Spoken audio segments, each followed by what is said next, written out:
Good morning and welcome to the channel. And breaking news, you've probably heard that the EU has banned petrol and diesel cars from 2035, but this is no longer true. It's off the table, and the reason isn't climate, it isn't charging, it isn't down to consumers. We believe it's down to China. Yes, China. So in this episode, we're going to look at how Chinese EV manufacturers and companies like Tesla that operate more like them than European car manufacturers have forced the EU to have a think and to change direction. We're going to break down what this means for the car industry, what it means for us as car dealers, and most importantly, what it means for you, the car buying retail public. So Craig, roll the intro and let's get going.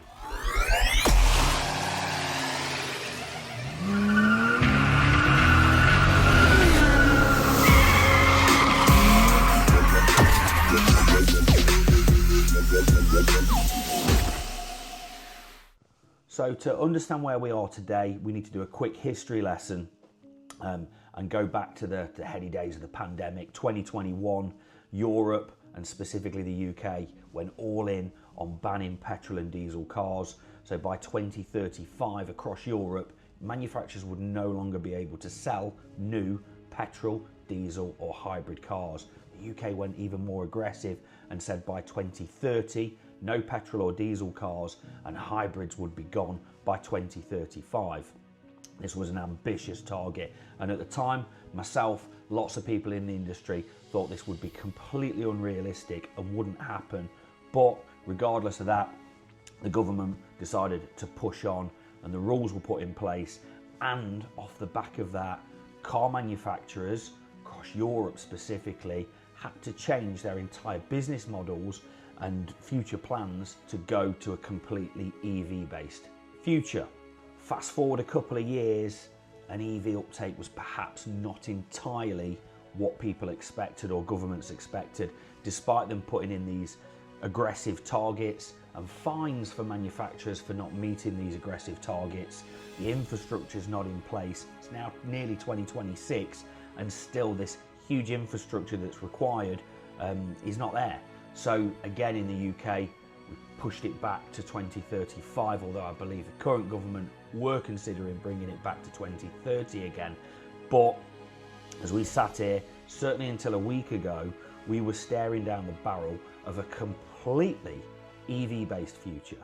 So what are the official reasons for the ban being lifted across the EU on ICE vehicles? ICE meaning internal combustion engine.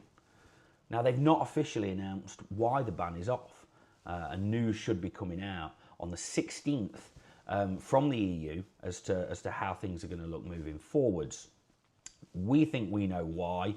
We believe they're going to state it's down to uptake in terms of purchasing these vehicles from consumers and lack of infrastructure. Because again, you've got to remember with EVs, you need to be able to charge them. Range anxiety is a thing, and whilst range has grown on EVs, certainly over the last 5 years quite rapidly, the ability to charge these vehicles still remains a problem.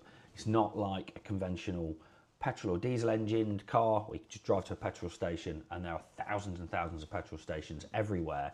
You need to be able to charge a vehicle, and again, certain people who live in maybe flats, centre of towns, terrace streets and stuff, it makes it a bit more difficult for people to charge their vehicles, and I'm sure that's not just a UK problem, that'll be a Europe-wide problem.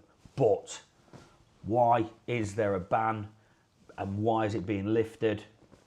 We believe it's down to one thing primarily, and that is China and the pressure that the Chinese car market is putting on the European car market. Because again, we're in a trade and we see new cars and we see the market changing, and certainly in the last few years, the Chinese EV manufacturers seem to have entered the market very aggressively and they seem to be taking over. They really do. They've got these cars to market really fast. They've developed, by all accounts, good products, and most importantly, they've developed cheap products too. And we think this has got the historic legacy European car manufacturers scared and fearful of their futures, because customers can be quite brand loyal. So if you're a Mercedes buyer or a BMW buyer or a Volkswagen buyer, I mentioned all the German ones there, and I'll come on to that in a minute, but we genuinely believe that when it comes to EVs, people become significantly less brand loyal. And one of the things that we've noticed is that if you can buy an EV for £35,000 that does everything, why are you going to buy one for 80, 90 or even £100,000 with a German badge on the front that pretty much does the same thing? It just seems that when people are buying EVs, they're less brand loyal, and people are perhaps perceiving a EV vehicle more like a traditional white good, like a television or a refrigerator or a, I don't know, washing machine, that's less important to buy a particular brand, and there's no snobbery attached to buying an EV like there perhaps is with car purchasing. So we think the main reason that the ban has been lifted is because of the threat of Chinese dominance in this market, and that this ban is only going to help the Chinese manufacturers and harm the European manufacturers. And we've already seen it with Tesla. So what we're going to do now is we're going to have a conversation with Craig, because he's the biggest Tesla fan in the world. We're going to look at their business model and how their company has worked, which is much more similar to the Chinese model. And then once we've looked at Tesla, we're going to look at how things are going to progress and what it's going to mean for you, the car buying public, as we move forward into the 2030s and beyond.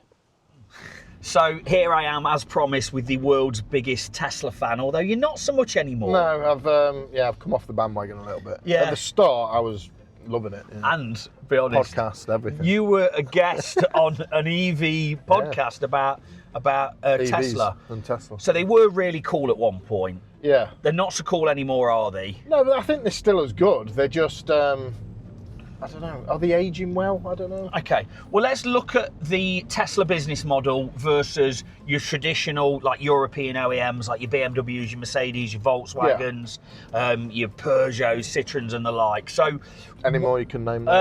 Fiat, if that's still a thing, Alfa, Yeah. Vauxhall, stroke Opel. Ford is really a Jaguar Land Rover, Yeah. which aren't, again, owned by the UK, but they made it, and Mini. Skoda, flipping out Rolls Royce, Yeah. Bugatti, Bentley, Renault, did you say Renault? Renault. Yeah, man. Yeah. A lot of manufacturers here. So,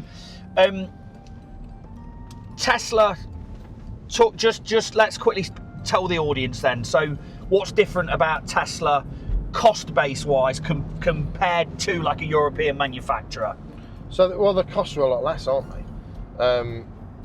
Even when it just, not necessarily manufacturing, even how they sell the cars is cheaper for them. They don't have franchise dealers, do they, for a start? So they basically sell the cars directly to the public? They sell their own cars. I don't know what the percentages are, but I reckon they probably sell 50% at least online, don't they? So then the other 50% in their own dealerships. So all the margin from the sale of the vehicles goes back to Tesla. It's theirs, isn't it? Whereas everybody else has dealers buying the cars off them and then selling them on from there. Yeah. Okay, and maybe this is why a lot of the normal manufacturers have looked at this agency model, where they sell in essence direct and they just pay a handling fee or a service charge, but a lot of the dealer groups have kiboshed it, haven't they? They've kiboshed it, and say this ain't working for us. So it's cheaper for them to sell them and they can make more profit that way. But you've mentioned already European manufacturers, they've got plants making thousands of components. Okay. And moving parts. Engines. Yeah. Gearboxes. Okay, and you've got platforms that are there designed at the minute to make petrol, diesel. Well, this is it. Like every model they do, they now do in basically 4 different variants, don't they? Petrol, diesel, hybrid, and full electric. So they're making the same car 4 times. So 4 production lines essentially, or however they do it. Yeah. Whereas Tesla has got its 5 models, all pretty much, I believe, on the same chassis, all pretty much with the same battery packs, same software, just look slightly different, and they just pump them out, don't they, and plonk a different body on the top. And what else is one thing that all the other manufacturers have to adhere to at the minute that Tesla, as a pure producer of EVs, doesn't have to adhere to? Well, the biggest thing is emissions, isn't it?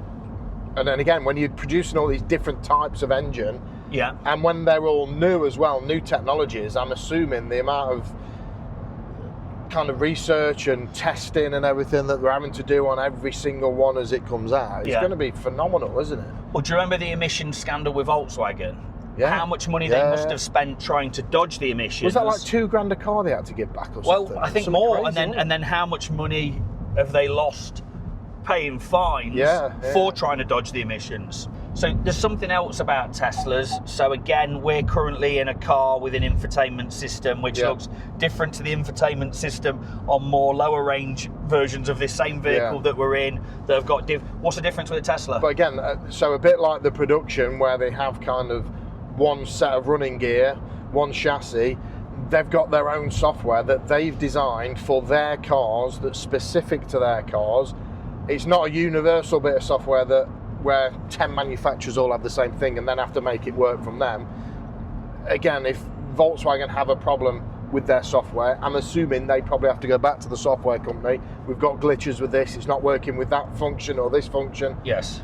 Which is going to take time, money, all that sort of thing. Whereas Tesla, everything's just specifically made for their cars only.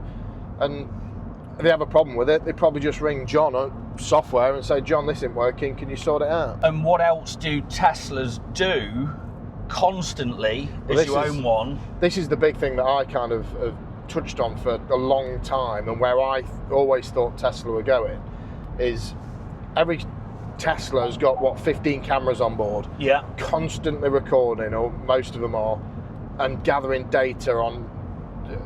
At the start, it was mainly to help them with their autonomous driving and all that sort of stuff. Yeah. But all this data gathering they've been doing for 10 years now, best part of, they've got all that data. Yeah. And I'm pretty sure they could, like Mercedes could, if the best thing for Mercedes would be to go to Tesla and say, can we have some of your data, please? To help them try and catch up. And if Tesla wanted to, if they didn't share any of that information, everybody's always going to be 5-6 years behind. So in terms of pricing, we've always maintained that Teslas look incredible value for money with what you get bang for your buck versus your traditional, more prestigious manufacturers particularly. And since we've had that conversation, since we bought a brand new Model 3 Performance, they did a massive price drop on the vehicles across Europe. But again, because they're not having to cater to dealers and all this sort of stuff, they just move with the economy, don't they? Residuals, so they don't have to worry about residual values as much as some of the prestige manufacturers. But don't have the V5? Normally that's a nightmare, but with taxmyvehiclenow.co.uk it couldn't be easier. Jump online, fill in a few quick details, and for just £40 plus VAT, Tax Guru sorts it all. Safe, secure, and done in minutes. Over 100 positive reviews already, and I can see why. It's the easiest way I've ever taxed a car. taxmyvehclenow.co.uk. It's fast, it's simple, but most importantly, trusted by the entire motor trade and the general public. So I think if you look at Tesla, you can look at Tesla as certainly not an outlier, because Tesla they've dominated in many respects, and although they sell significantly less cars than some of the legacy manufacturers, Tesla's market value today as a company, or it certainly was earlier in the year, of 1 trillion. Toyota, or Chota, as you like to call it, worth about 220 billion. It just goes to show the difference. Do you know where BYD are value-wise, or certainly were earlier in this year? The upstart. I wouldn't be surprised if they were like half a Toyota already. Yeah, about 100 billion. Wow. Yeah, already. 100 billion. This is something else to bear in mind, and this is how quick and rapid the market has changed. And how long have they been going? Hold on. This is how quick and rapid the market has changed. You'll know if you follow our channel, Car Key don't sell nearly new cars. We're kind of 3 to 4 years and older. We've not had a single Chinese EV in stock yet. No. Because I don't think they're old enough for us to actually buy. Yeah. Because we're not at that point yet. Yeah. Do you know what I mean? And already they're at that kind of value. They're at that kind of market level of dominance. And that shows you as well how people's buying habits have changed, because let's be honest, BYD they're a cheap budget brand, aren't they? Even 5-6 years ago, I've got to have a BMW on the drive, or a Mercedes, or a Land Rover. Yeah. Whereas now people are bragging that they've got a BYD. Yeah. Like, look at me, I've got a BYD. And almost because, and I mentioned this in the intro, which you've not watched because you weren't on it, people were much more brand loyal before getting into EVs. Yeah. And now it's almost, I think, cooler to say, well, I've just bought a BYD. Yeah. It's amazing. It does this performance, this, and this, and I've paid a fraction of what I would pay. You've spent 60 grand on a 3 Yeah. Series. I've got a BYD that I can control from my phone for 30. So I think the European car manufacturers have struggled with Tesla because of the legacy costs, software, and pace to market. Chinese EV manufacturers aren't struggling because they've been designed for this new world. Tesla didn't break the market, they revealed it, and the Chinese have seen it and they're running with it. I like that. Yeah. You come up with that yourself? Yeah, I just did, mate. Yeah. Just came up with it. I felt the pressure. That's cool. Okay, so the legacy brands, I feel, accepted Tesla because what did they think in their arrogance? They thought, well, they didn't see him as a threat, did they? No. They thought, you're going to come along with your fancy electric cars, and within 6 months or a couple of years, bubble will burst, no one will be interested, and that'll be that. So, yeah, come in, sell cheap premium cars. People might buy one, they'll not buy another one, and that'll be the end of you. They just got a bit big for the boots, didn't they? And now China are getting involved. They must be terrified. Yeah. Which brings us on to why we genuinely believe that the ban has been lifted. The European car market employs in excess of 10 million people.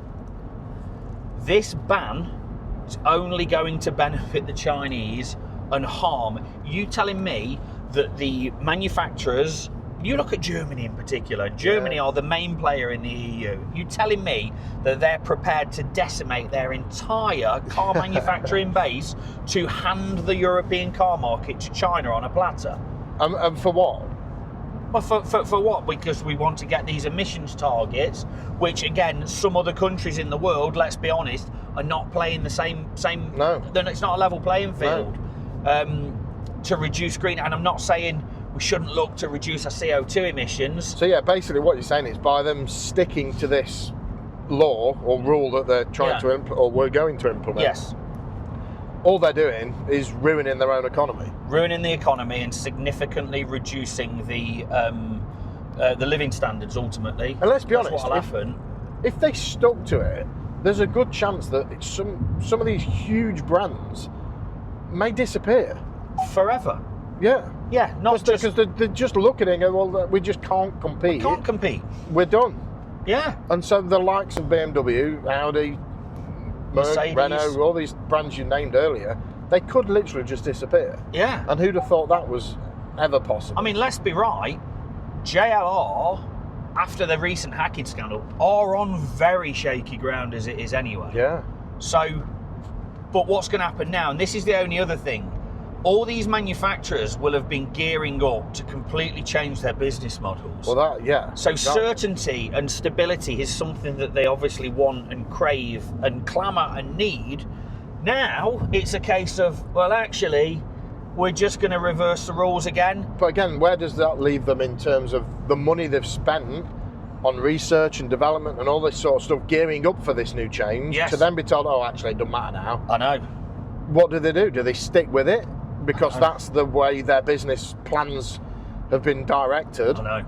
Or do they get together and say, right, this is brilliant, let's go back to what we knew? There is a chance that even if the law changes, the actual production won't. Does the buying habits of the car buying public change enough to make that as well, an EV world viable? Or is the EV world only going to ever be a certain size of market?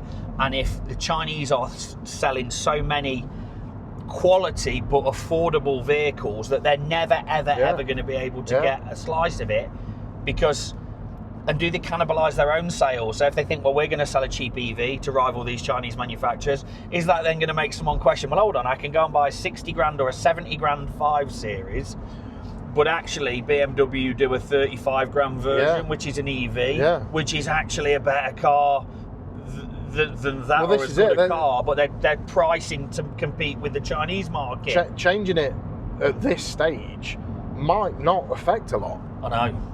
Basically, I believe, faced with losing jobs, factories, and control of the car market, and with widespread job losses, the EU has blinked. Well, it ain't just blinked, it's just having like a twitching fit, and it's made the decision to just pull. So is this factual? Have they done it, or is it? Word came out from the EU on Friday it was coming. Today, they're expected to make an official announcement, which will look like fleet sales will have to be 90% CO2 down from where they currently are, as opposed to 100%. Maybe we should get this video out pronto, because they're probably going to want our opinion before they make the final decision. I think so. We'll get the video out, was it Tuesday? So tomorrow night. Yeah. We'll get this video out tomorrow night. So for the UK car market, what does that mean, and what does that mean for us? It does mean that there is an element of a bit more certainty for us as dealers, because we know certain models and certain ways of fueling cars is going to be around for longer. This is all assuming that the UK adopts what the EU are doing as well. We're two separate entities now. Because we are two separate entities. One thing's for sure, and that's that EV prices will remain volatile. Yeah. Because are they worth that? Are they worth that? Are they worth in the middle? Are we going to have price chopping? Maybe wait a week before we buy a BYD then. Maybe so, maybe so. We've noticed volatility in the market, and long may it continue. Ultimately, this buys us some time with the model that we know, that we understand, with vehicles that we're comfortable with. We're getting more comfortable with EVs. But let's be honest, Craig, a world without petrol engines, and even big diesel engines, is sad for me. Well, it is, because as much of as Elon Musk fanboy I was, and as much as I love that Tesla, the first Tesla we ever had and everything, and at the time, this is the best car I've ever driven, nothing else compares. Since then, we've probably had 100 in stock, and I've maybe driven one of them. And I've gone back to a dirty diesel or something with a big lumpy petrol engine. They don't get you in the feels, do they? They don't. So I think for buyers and for you watching this video, I actually think this is good news. I think it enables you to buy an EV when you're ready, when you want to buy one, when the technology's at a point when you're happy with, the infrastructure's at a point you're happy with, and most importantly, you're happy to make that buying decision rather than it being forced on you by the government. So it's good news. This has been a really informative video. I think so. It's a bit of a step out of our comfort zone. No, it is. But I think sometimes it's important to share this information and to discuss it in our unique fashion. In short, this gives flexibility and not pressure. In short? In short, this news is going to give flexibility to the market and not pressure, and that's how widespread technological change happens, when it's not forced upon people but it's allowed to happen organically. Organic probably the wrong word, because that relates to something that's growing, and that's, whereas I'm just going to shut up. Yeah, that'd be a good idea. Okay, so Craig, the Tesla Geek, thanks for joining us. Oh, anytime, folks, mate. if you want to watch more of these documentaries, hit the subscribe button, and on that note, we'll see you next time. See you later.